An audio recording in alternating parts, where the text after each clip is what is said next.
Hello people, welcome back to my channel. In this video, I will be sharing you what all documents that you need for the onboarding process in Infosys.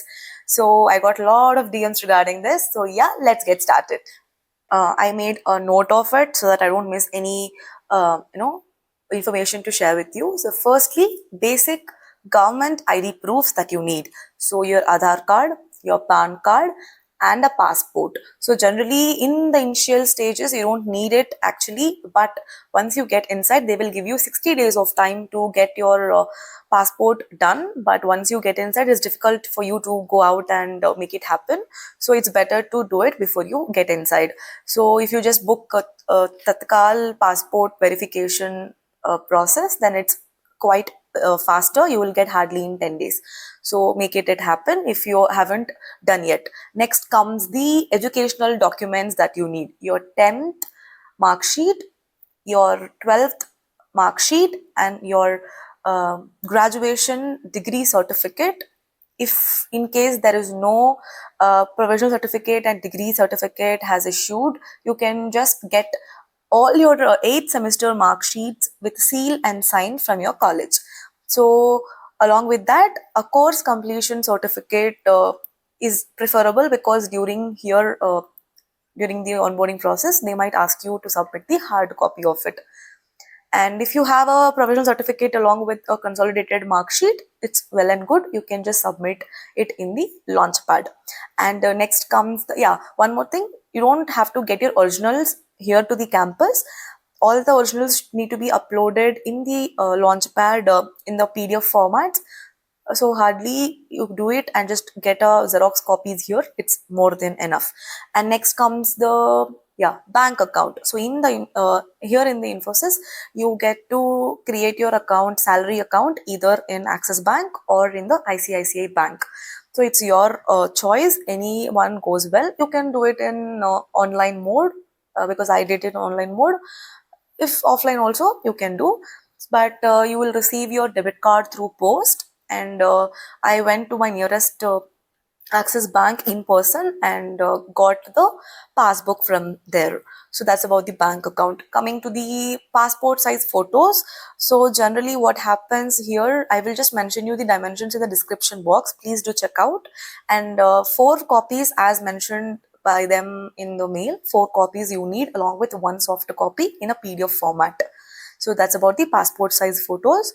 I will just mention you the dimensions in the caption. Please do check and then go for it, because the normal passport size photo sometimes gets rejected, because here in the Infosys identity card, that passport size, the picture size is different. So I will do, if I'm not wrong, it's 35 into 45, but I'll just recheck and will update you later. So this is very, very important. So make sure you do it before you come. Your NSR registration and your NATS registration. NATS and POPT form, both are very quite similar and related to each other. You will get to know in some time. So your NSR registration, go to Google NSR registration. You will be given all the guidelines. Don't worry. So make it happen, fill everything and submit it. You will get one NSR card. So take it, download it and convert it into PDF format and keep it ready. And when it comes to the NATS registration, you will get one enrollment ID, so which is important, and that enrollment ID you have to submit in your launchpad. So keep it ready. This both are very important. Yeah. So I've told you about NATS registration, right? So once you're done with the NATS registration, you will get one enrollment ID. So once you submit everything, at the end, you will have one BOPT form to download in your launchpad. So just download that form and get inside the Infosys campus with you. So here, during your induction program, they will help you to fill that form along with the photo attached to it, and then they will take that form. That I mean to say is that your BOPT form should be in the form of hard copy. Okay, so that's nothing else. Just get the printout of it, and they will help you to fill it here inside. So don't worry about it. Even if it's not getting downloaded, for few people, it wasn't getting downloaded. So you just can ask somebody inside already, your friends or somebody, and take it from them and fill it. But mostly try to download it from your portal and get it inside along with your photocopies, because you have to attach one photocopy to the BOPT form. So it is mandatory. And one more thing, your medical certificate. Your medical certificate, Infosys will share you some list of hospitals through mail, your mail ID. So what you have to do, just go through that list, go to the nearest two hospitals from your locality and get your medical certificate, all your medical tests and get a certificate. For me, it costed around 2000, and it might differ from hospital to hospital or place to place. And that's about your medical certificate. For your PF account, you need to create one UAN number. So for that, they will share you the steps how to do it. They will share you a guide, or else you can just go through some random YouTube videos and get it done. So that UAN number also you have to attach for your that UAN number also you have to give it in the launchpad. So that your UAN number is for your PF account. To create a PF account, you need a UAN number. So that also you have to generate through your the respective website on Google. So all these documents are mandatory, as you have to submit each of this in your um, launchpad. And one more thing is your onboarding pass.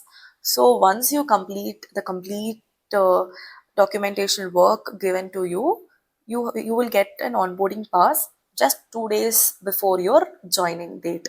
So you have to take a printout of it. So on your reporting day, when you enter the campus, so they will check your onboarding pass along with one government ID proof. So all these are the basic documents that you need to carry when you're coming to the Mysore Infosys campus, and you don't have to get your originals anyway. But when you're uploading it in the launchpad, they need to be originals. So just convert them into PDF format. Check the criteria given to you, might be less than 5 KB or less than 5 MB to 80 KB based on the requirement. Just compress it through the Google using your Google website. Or there are a lot of websites available to compress the files. So just do it and then upload it. And while doing this complete process, there's a mini heart attack moment. I will tell you, no need to panic. There are chances that your documents may get rejected. Yes, your photo might get rejected, your documents might get rejected. Don't panic, that's okay. They will send you another mail to re-upload. The most common reason for this rejection is the quality. Might while you're sending the document through them, the quality might be not good, so it will be rejected. No need to worry, they will send you another mail. You can just re-upload the documents they've mentioned you. And when it comes to photo, if your photograph got rejected, as I told you, the dimensions of the passport photo is different. So maybe in that case, they will send you another mail. So just keep your passport size photo in the given dimensions ready in the PDF format, so that you can just upload it when you get a mail from them. So all these things are the basic documents that you need to carry. Did I miss anything? No. So one more thing I told you, right? So if in case you don't have a PC, provisional certificate from your college or degree certificate from your college, no need to worry. Just get a course completion certificate along with that. All on the all semester mark sheets, get a seal and sign from your college so that you can submit them. If you have a PC and a consolidated mark sheet, you can just submit that also. So that's all about this. So if any further doubts regarding documents, just drop a comment below. I will go through. Or else, as I told you, you can just DM me through my Instagram. The account I will to my Instagram. I will answer your questions. Even if I don't know, I will know and then I will let you know. So that's it for today, guys. I hope feel this video is informative and will help you with your smooth onboarding process. So please do like, share, and subscribe to my channel. On that note, this is me, Usha, signing off. Bye bye. Do subscribe.